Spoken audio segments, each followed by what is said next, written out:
मेरे प्यारे बच्चों, आप सभी को नवरात्रि का ढेर सारे शुभकामनाएं।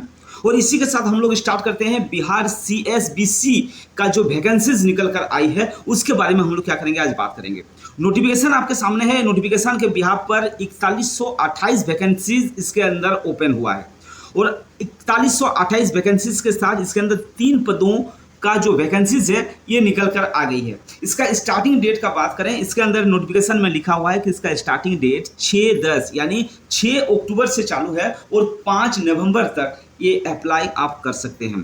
पूरा के पूरा डिटेल के साथ आपको देखना है इस वीडियो को कि इसके अंदर क्या क्या रिक्वायरमेंट है, कौन सा पद निकला हुआ है, वैकेंसीज क्या क्या रहेगा।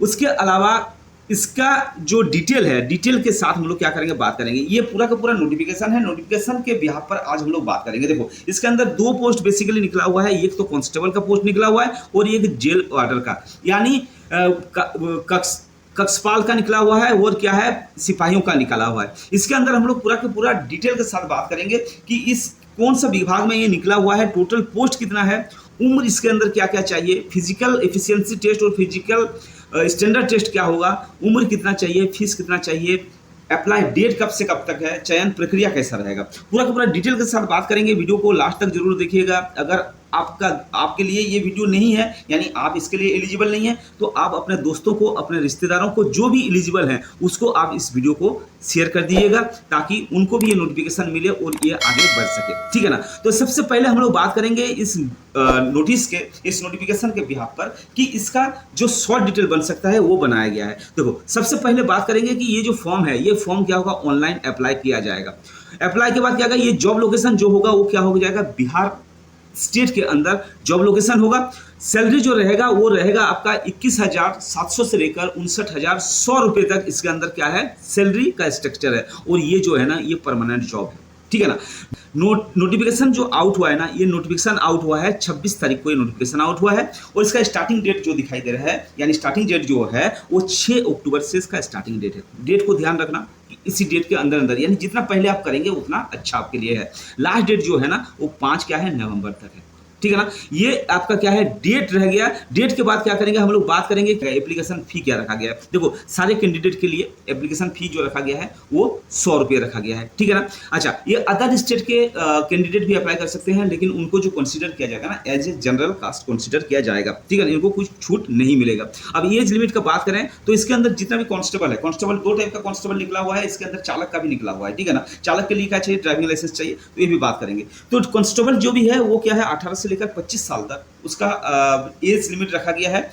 जेल वार्डर का यानी कक्षपाल का रखा गया कितना, 18 से लेकर 23 साल रखा गया। इसके अंदर क्या है, आपको ST SC और OBC का 2 साल, 5 साल और 3 साल का जो छूट मिलता है इसके अंदर आपको एप्लीकेबल है। आपको क्या करना है, नोटिफिकेशन देखना है। नोटिफिकेशन डिस्क्रिप्शन बॉक्स में लिखा रहेगा, आपको क्या करना है, उसका लिंक दिया रहेगा, आपको उस लिंक में जाकर क्या करना है, नोटिफिकेशन को देख लेना है, ठीक है ना। उसके बाद देखो, इसके अंदर जो वैकेंसीज निकला हुआ है, कांस्टेबल जो है वो 16 से 3 पोस्टों के साथ ओपन हुआ है। इसके अंदर सिर्फ और सिर्फ क्या चाहिए, 12 पास चाहिए। उसके बाद जेल वार्डर यानी कक्षपाल का क्या है, 2417 पोस्ट के साथ निकला हुआ है। इसके अंदर भी आपको क्या चाहिए, सिर्फ और सिर्फ 12 पास चाहिए। अगर 12 पास है तो आप एलिजिबल हैं।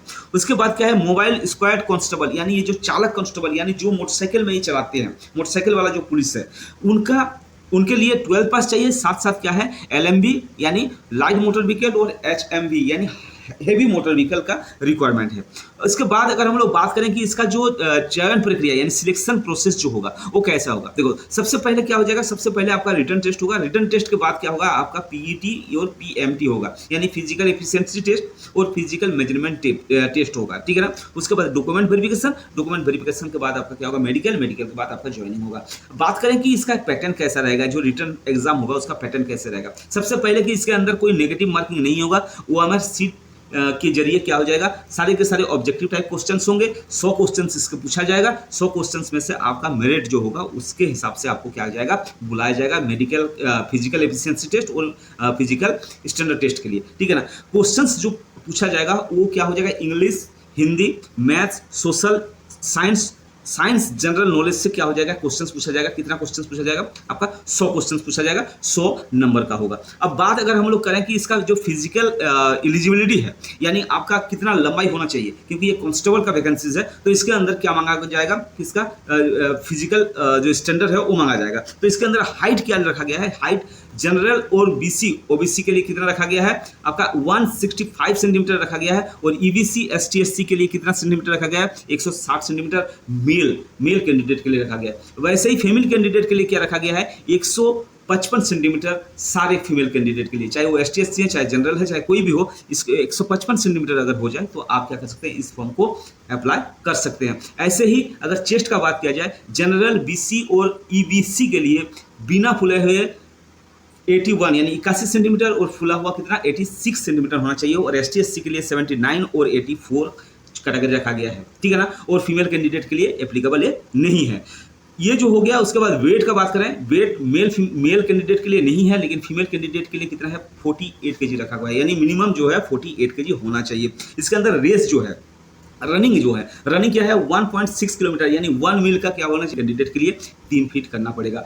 ये जो है ये डिटेल था आप लोगों का, ये शॉर्ट डिटेल था। अगर फुल डिटेल चाहिए और सिलेबस इसका क्या क्या पूछा जाएगा ये अगर चाहिए तो आप कमेंट बॉक्स में जरूर लिखिए, मैं उसके लिए एक नया वीडियो बनाकर आपको दे दूंगा। तो thank you very much for watching this video.